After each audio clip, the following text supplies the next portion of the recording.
Bonsoir à tous et bienvenue dans ce mini-JT. Au sommaire de l'actualité, Laylatul Qadr, une nuit essentielle en islam, l'imam Montabé Zakari explique l'importance spirituelle et symbolique de cette nuit sacrée du Ramadan.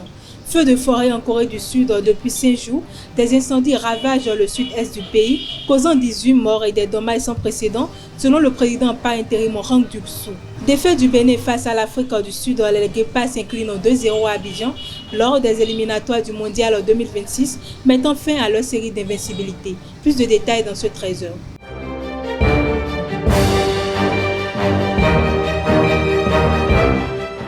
À nouveau, bonsoir mesdames et messieurs. Comme je l'ai annoncé tout à l'heure dans le sommaire, nuit sacrée du mois de Ramadan, Laylatul Qadr revêt une importance majeure en islam.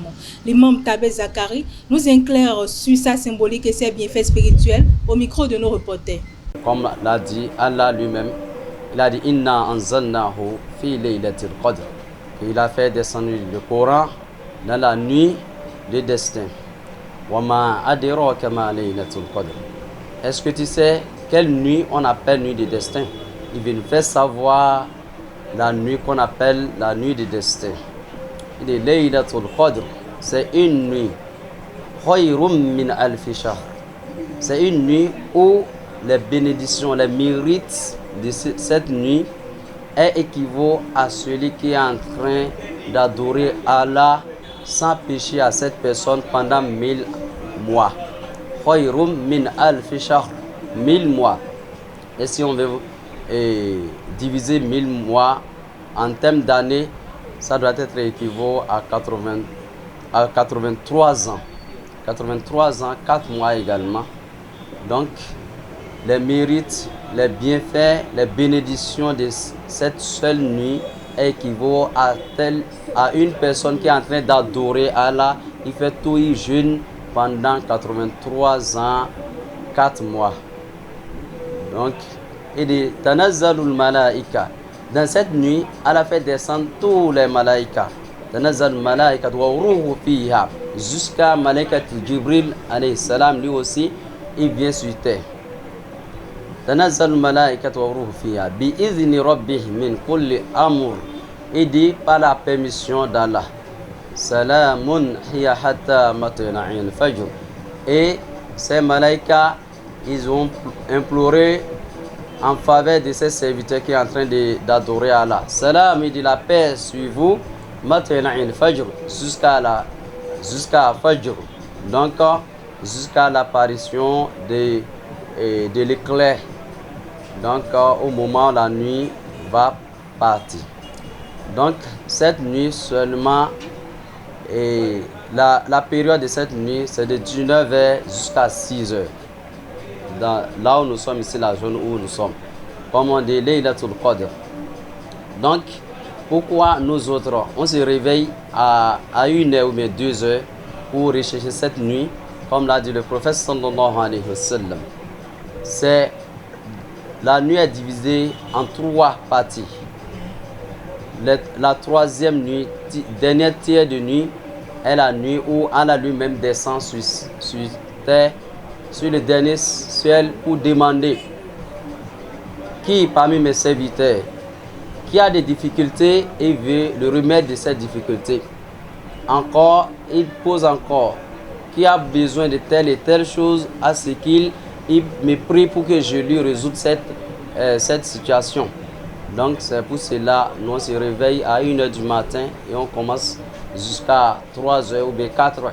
Il y a certaines personnes, quant à eux, ils vont préférer se réveiller à 3h et finir à 4h.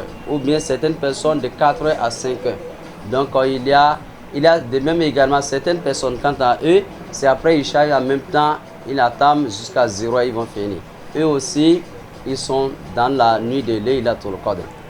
Parmi ces nuits, il y a une seule nuit où cette nuit doit être qualifiée de Laylatul Qadr. C'est une seule fois, ça vient par an. Et chaque année, ça vient. Et Comme l'a dit le prophète sallallahu alayhi wa sallam, on doit rechercher cette nuit dans la nuit qui doit être à 8 impair.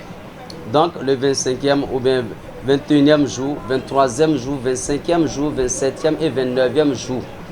Donc c'est dans les 3 nuits là qu'on peut rechercher Laylatul Qadr. Maintenant, raison pour laquelle le prophète lui-même, dans les 10 dernières nuits, il nous a autorisé de rester debout pour implorer Allah dans les 10 dernières nuits, pour ne pas tomber dans la confusion, pour qu'il dise ah aujourd'hui c'est non impair ou bien demain c'est non pair. Par ailleurs, la El Fous ONG a organisé le 22 mars 2025 un concours de lecture du Coran destiné aux femmes musulmanes de Parakou. La cérémonie de remise des prix s'est tenue le 24 mars et a récompensé notamment Moucharafat Salifou et Nasrin Ahmed Yaou.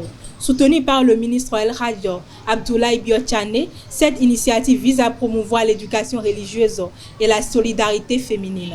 Le procureur de la République près le TPI de Lokossa exhorte les familles à récupérer les dépouilles abandonnées à la morgue du siège des Monokoufo avant le 10 avril 2025. À défaut, une inhumation collective sera effectuée. Hors de nos frontières, les États-Unis ont exprimé leurs préoccupations face aux récentes arrestations et manifestations en Turquie. Lors d'un entretien à Washington mardi 25 mars 2025, le secrétaire d'État américain Marco Rubio a fait part de ses inquiétudes à son homologue turc Hakan Fidan. Depuis 5 jours, des incendies ravagent le sud-est de la Corée du Sud, causant 18 morts et des dommages sans précédent, selon le président par intérim Han Duck-soo. Ces feux qui touchent Ulsan et la région de Gyeongsang évoluent de manière imprévisible et dépassent toutes les prévisions, a-t-il déclaré. Sport pour boucler cette édition, le Bénin s'est incliné 2-0 face à l'Afrique du Sud mardi 25 mars au stade Félix Houphouët-Boigny d'Abidjan lors de la 6e journée des éliminatoires du Mondial 2026. Foster à la 53e minute et Jaïden à la 85e minute ont scellé la victoire des Sud-Africains, mettant fin à l'invincibilité des Guépards dans la capitale ivoirienne. Avec ce revers, le Bénin stagne à 8 points à égalité avec le Rwanda, tandis que l'Afrique du Sud conforte sa place de leader avec 13 points. Une trêve internationale décevante pour les hommes de Kenotro qui devront vite rebondir pour espérer une qualification. C'est tout pour ce 13h. Merci de m'avoir suivi. À très bientôt.